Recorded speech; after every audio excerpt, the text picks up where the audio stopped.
आज हमारे बीच हैं श्री कैलाश यादव जी, जो कि पूर्व सांसद हैं, और इनके पिताजी नवाब सिंह जी स्वतंत्रता संग्राम सेनानी रहे। और ख़ास बात यह है कि इनका जो गांव था लालगढ़ी, उसमें हर घर में एक स्वतंत्रता संग्राम सेनानी था। शायद भारतवर्ष में एक ऐसा अनूठा एक इतिहास है कि हर घर से जहां फ्रीडम फाइटर निकला हो। आज ऐसे ही एक गांव की बात करेंगे, ऐसे व्यक्तित्व के साथ, जो कि उस गांव के रहने वाले हैं, पूर्व सांसद हैं श्री कैलाश यादव जी। जी बताइए, क्या योगदान रहा एटा जनपद का, खासतौर से आपके गांव का फ्रीडम मूवमेंट में? 1942 में हमारे पिताजी 17 आदमियों को लेकर जेल गए थे, जिनमें हमारे गांव के थे 11 आदमी, नगला फरीद का एक, लहरा के 2, अंबारी का एक, और प्रसिद्ध कवि बलबीर सिंह रंग भी उनके साथ गए थे। वहाँ सजाएं हुई सबकी, किसी की 6 महीने की, किसी की 8 महीने की, चाहे पिताजी की 6 महीने की सजा हुई, फिर एक बार साल भर की हुई, फिर 2 बार फरार रहे, और 40 रुपये जुर्माने या 25 हुए थे। तो वो सब बड़ी मुश्किल से दे पाए जुर्माना, तब 25 रुपये कहाँ होते थे चांदी में।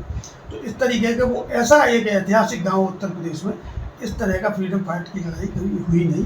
ये 1942 और 45 की, भाई अब 44 की है। उसके बाद फिर लंबा संघर्ष चला। पिताजी की ड्यूटी, मेहता लाइब्रेरी से गिरफ्तार हुए थे, छत पे से कहीं पीछे से, और फरारी के टाइम में, और उनकी ड्यूटी थी टेलीफोन के तार काटने के लिए, फरारी के टाइम में टेलीफोन के तार काटने के लिए। और आमर खेड़ा पे जो गोली चली थी, उसमें 14 आदमी मारी गई। वहाँ से पिताजी बच के भागे थे, आंधी आ गई थी, वहाँ भी कांड हुआ था। इसके अलावा इसीलिए हमारे गांव लालगढ़ी में आज स्वतंत्र होने के बाद 5 मुख्यमंत्री, बड़े प्रसिद्ध मुख्यमंत्री हमारे गांव लालगढ़ी में आए थे उस वक्त, उनके टाइम तक। और सबसे पहले 1952 में, सितंबर 1952 में स्वर्गीय रफ़ी अहमद किदवई आए थे गांव में, जो 40 मिनट रुके थे। उसके बाद बहुगुणा जी, तिवारी जी, और चरण सिंह, और तिवारी जी, बहुगुणा चरण सिंह जी, और चौधरी चरण सिंह, और पंथ जी एटा आए थे पिताजी को बिठाने 52 के चुनाव में। तो मैंने उनके पैर छुए थे, मैं 6वीं में पढ़ता था 52 में। तो पंथ जी, तो ऐसे 5 मुख्यमंत्री आए थे, और बड़ा आदर्श गांव है आज तक। लेकिन अब कुछ गांव में दिक्कतें हैं थोड़ी सी, वैसे आदर्श गांव बनाया था हमने। तो इस तरीके से बड़ा लंबा संघर्ष हुआ हमारा, और पिताजी ने जो योगदान दिया उसके लिए फिर बाद में बहुत लंबा उनका कार्यक्षेत्र रहा।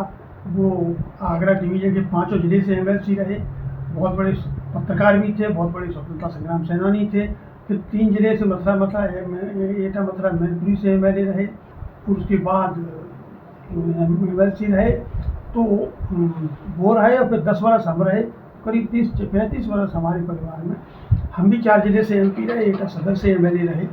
तो हमने काफ़ी जो कर सकते थे, और जो विकास है, विकास में से जैसे एटा का बाईपास, पीएसी मंडी एटा, और बाईपास पीएसी मंडी एटा, और मलावन का बिजली कारखाना जवाहरपुर निकाल दें तो एटे में फिर कुछ बचता नहीं है। तो बड़े बड़े काम हमने, जो हमारे बाबूजी, जैसा कि आपने बताया कि आपके गांव लालगढ़ी में 10 घर थे, और 10 घर में स्वतंत्रता संग्राम सेनानी हुए, तो पूरे एटा जनपद की अगर बात करें तो कौन कौन से ऐसे अग्रणी फ्रीडम फाइटर्स थे जिनके नाम लिए जा सकते हैं, जिनका भी योगदान था भारत की स्वतंत्रता में?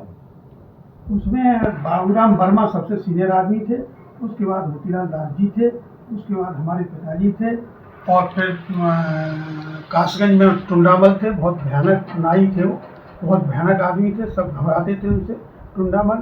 और पचौर वो थे, एक पंडित जी थे बहुत बड़े, ध्यान नहीं रहा, जथरा में थे, जिनका लड़का है ठाकुर साहब, बहुत बड़े स्वतंत्रता सेनानी थे। तो अब ईश्वरी सिंह थे धोरी में। तो एक खां साहब थे जो 96 वर्ष के होकर हमारे वो जथरा में थे। तो उस वक्त मुसलमानों ने भी बड़ा ज़बरदस्त सहयोग दिया था, फिर कदम से कदम मिला के चल रहे थे। तो ज़बरदस्त लड़ाई हुई, उसके बाद देश आज़ाद हुआ और विकास हुआ। तो ये जो है स्वतंत्रता सेनानियों ने बहुत काम किया है।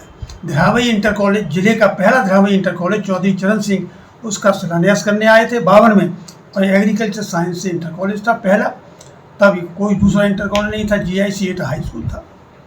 अच्छा बाबूजी, एक बात और कि ये जो आजकल हर घर तिरंगा अभियान चलाया है सरकार ने, आज़ादी का अमृत महोत्सव मनाया जा रहा है, और बहुत व्यापक तरीके से उत्साह के साथ इस साल मनाने की योजना है, तो इस पर आप क्या अपील करेंगे, क्या कहेंगे आप हमसे? नहीं, ये अच्छा काम है। 75 साल बहुत होती है किसी देश की आज़ादी में, और हम तो चाहते हैं जल्दी शताब्दी मनाने का मौका मिले। लेकिन जो ये घर घर तिरंगा का जो काम है, अच्छी बात है, आज़ादी के महत्व समझेंगे लोग।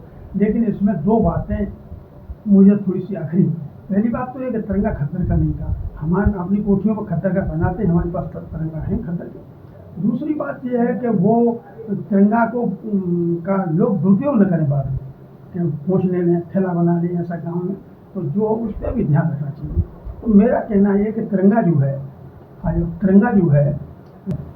इसका सम्मान भी बना रहना चाहिए। और ये बड़ी अच्छी बात है, ये बड़ी अच्छी बात है कि तिरंगा को इतने बड़े पैमाने पर चलाया जा रहा है।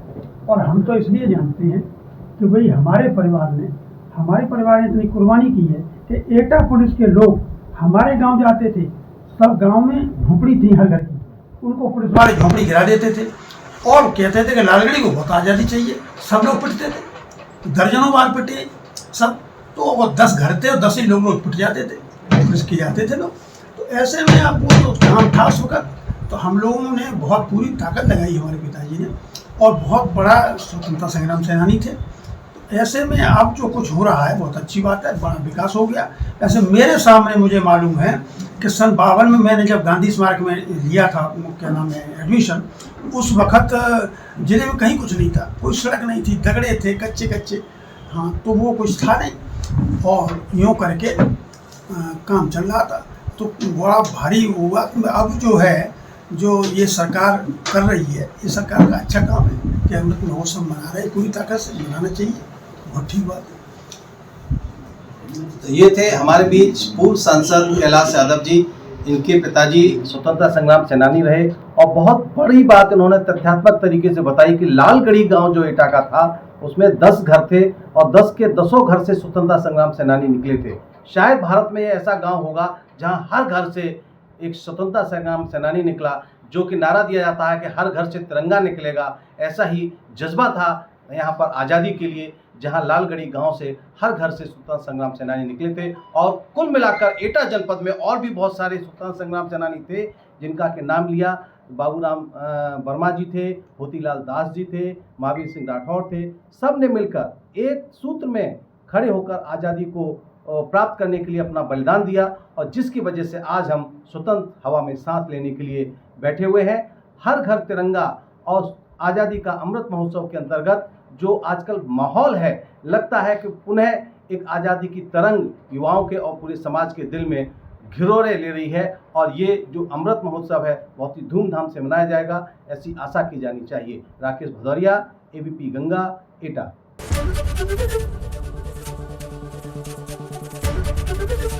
एबीपी गंगा, खबर आपकी, जुबान आपकी।